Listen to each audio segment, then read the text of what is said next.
Hi guys, what's going on, and welcome back to my channel, and welcome to episode 4 of this prep series. So for today's episode I'm going to be having a sit down Q&A with you. I haven't actually done a Q&A in a while, and these are one of my favourite types of videos to do because I don't always get to answer your questions when you send them to me on Instagram and things like that. So I like sitting down, answering your questions and hopefully educating you along the way as well. So I put up a questions feature on my Instagram and I asked you to send in some questions about prep and just about fitness in general, and I actually got some really good questions which I am happy with, because sometimes when I put up that questions box I get like the worst, shittiest, most boring questions, and then other times I get great ones. So this time we were lucky and I gathered together all the best ones that you asked, and I'm just going to power through them today and also answer the most commonly asked questions I get as well. I am just sipping on the new 3D flavour. So I don't actually know the name of this flavour. It doesn't say the actual flavour on it anywhere, but it tastes kind of like a fruity lemon to me. Also guys, if you watched my last few videos, you would have heard me saying around Christmas time that I actually gave up 0-calorie drinks for my New Year's resolution, and I lasted 2 months without any 0-cal drinks, which I was very happy with, because guys, there was actually an issue.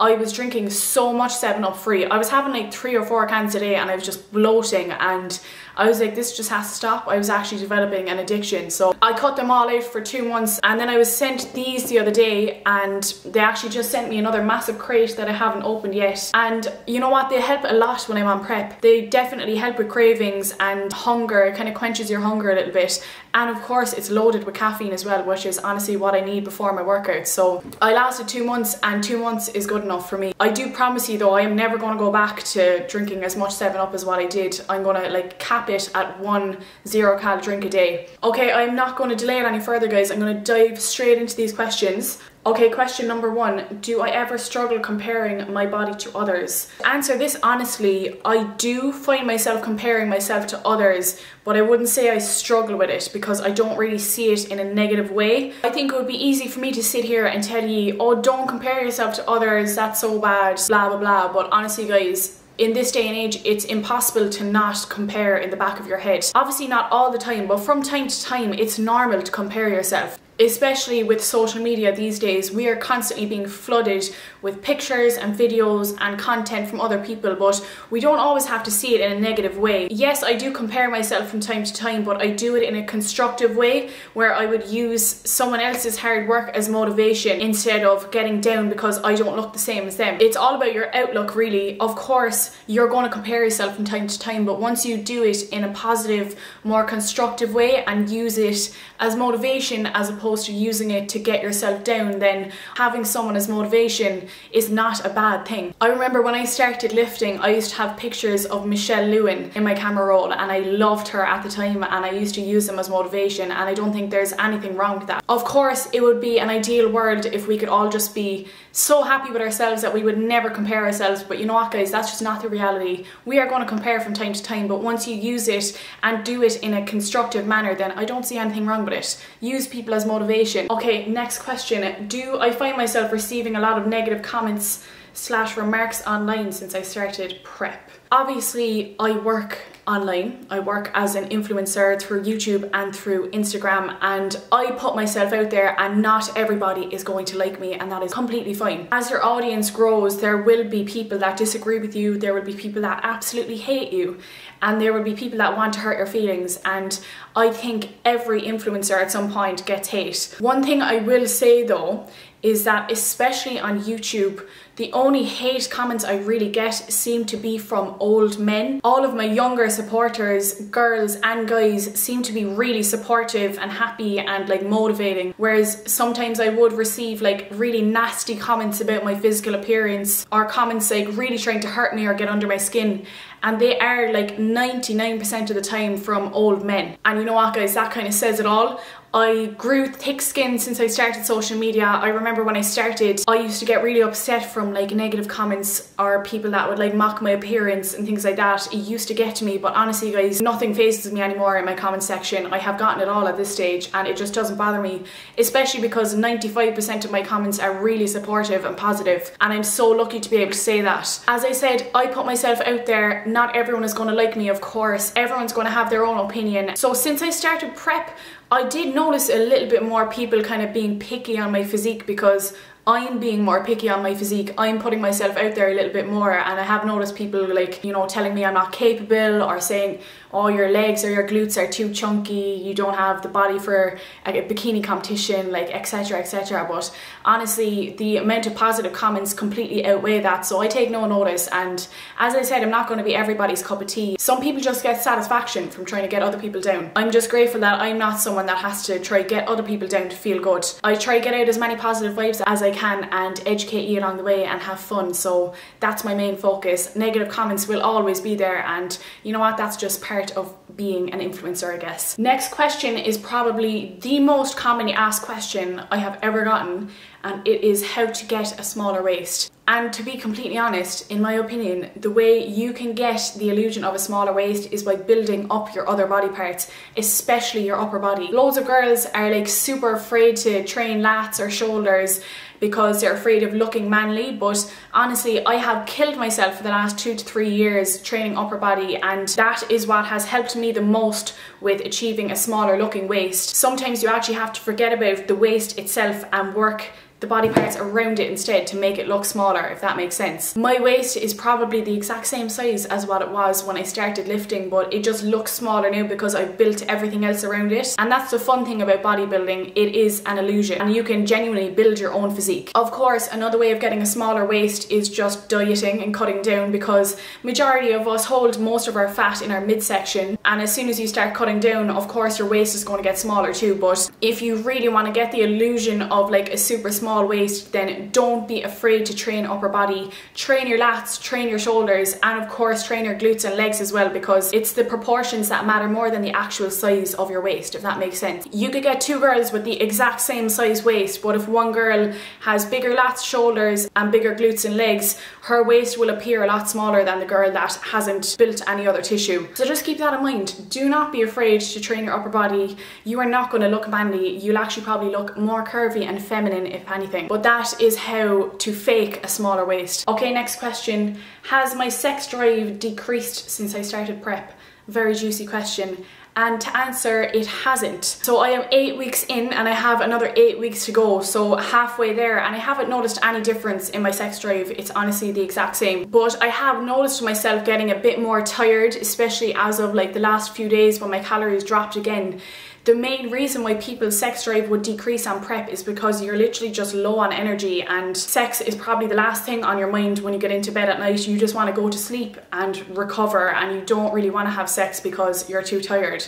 But to be honest, I haven't reached that point yet. I'm quite high in energy. As I said, my calories have been quite high since I started prep.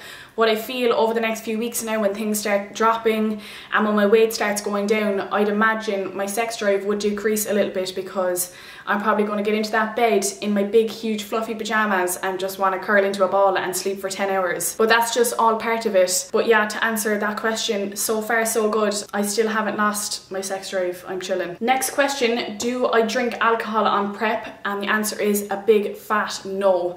Absolutely not, and I don't know how anybody could drink alcohol on prep.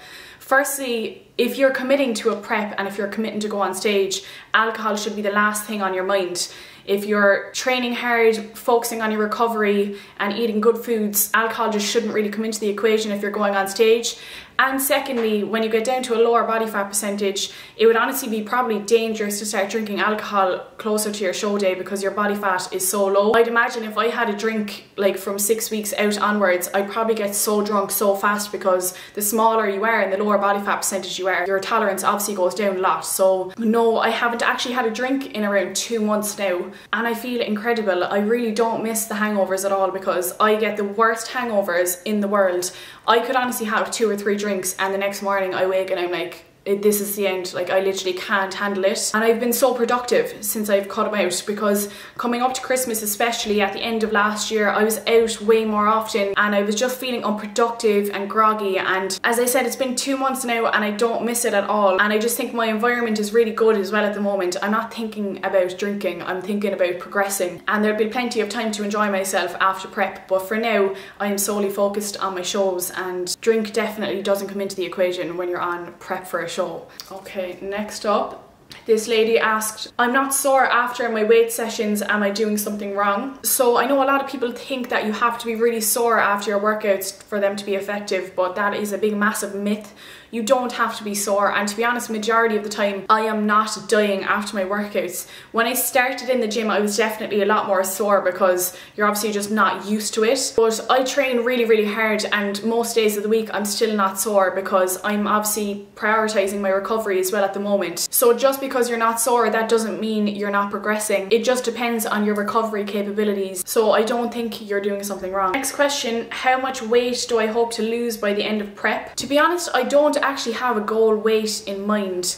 My actual scale weight has been really inconsistent since I started prep. There are some weeks where I have lost over 1 kg and there's other weeks where I honestly am like 0.2 pounds heavier at the end of the week. Sometimes my scale weight will stay the same, but I would look completely different at the end of the week. Like for instance, after I train legs, the next day I can go up by almost 1 kilo sometimes just overnight from inflammation. And that's not body fat, that is just me holding water because my body's inflamed from training. I don't have a goal weight, to be honest. I definitely have a look in mind that I want to achieve, but my scale weight doesn't bother me in the least. As I said, there are some weeks where I've lost like 1.5 kilos in a week, and there's other weeks where I haven't lost any weight at all, but once I'm progressing visually, that's what matters most to me. Next question, am I worried about a post-show binge?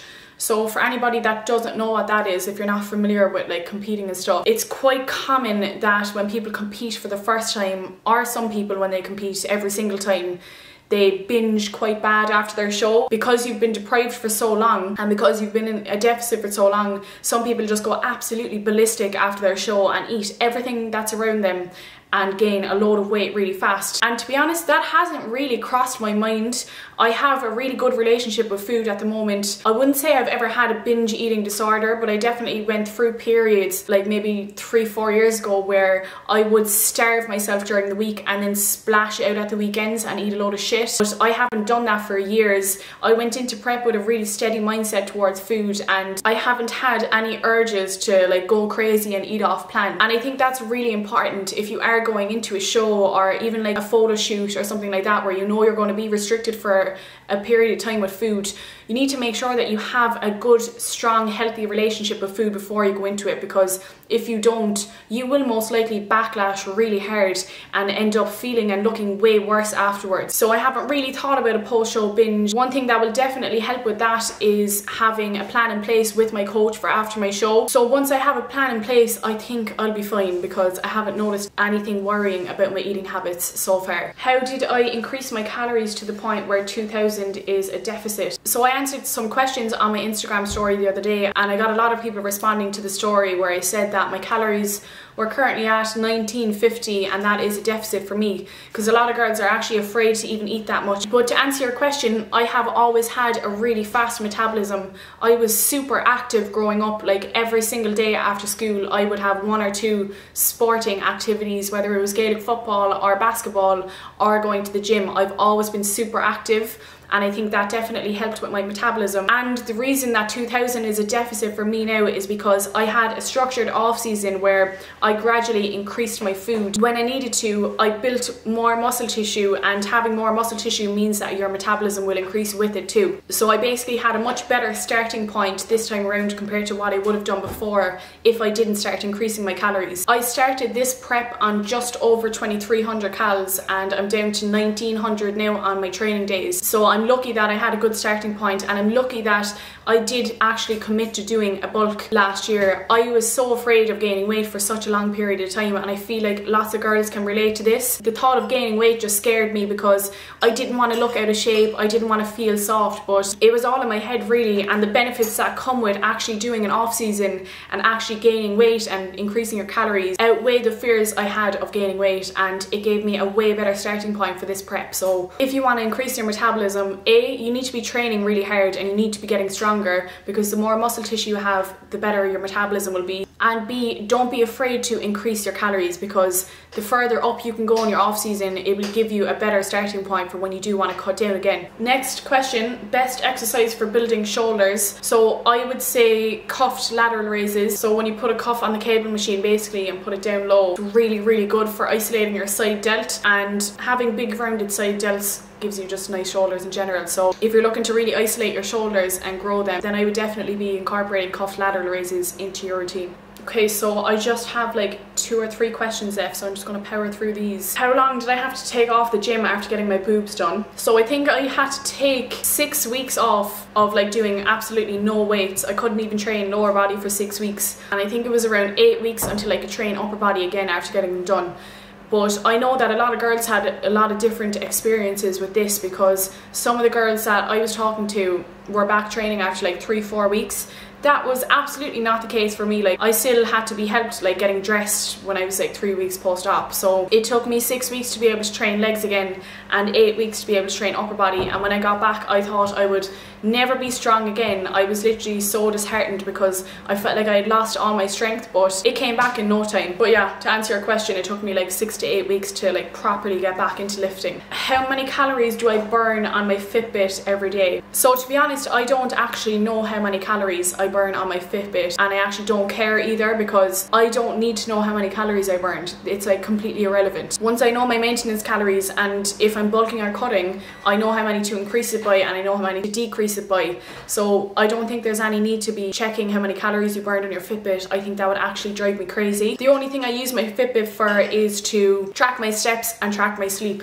which are the most important things. I would recommend not getting too caught up on calories burned on your Fitbit. I'm not too sure if it's very accurate, because some days it's telling me that I burned over 3,000 calories, which I just don't think is true. And on that note, guys, I am going to finish up my questions there. And also, guys, if you have any requests of what you want to see in my prep series, any like preferred video styles or anything like that, then let me know in the comment section as well, because I'm going to be planning out the next few weeks of content tonight. But anyway, guys, on that note, thank you so much for watching. Don't forget to like and subscribe, and I'll catch you next time.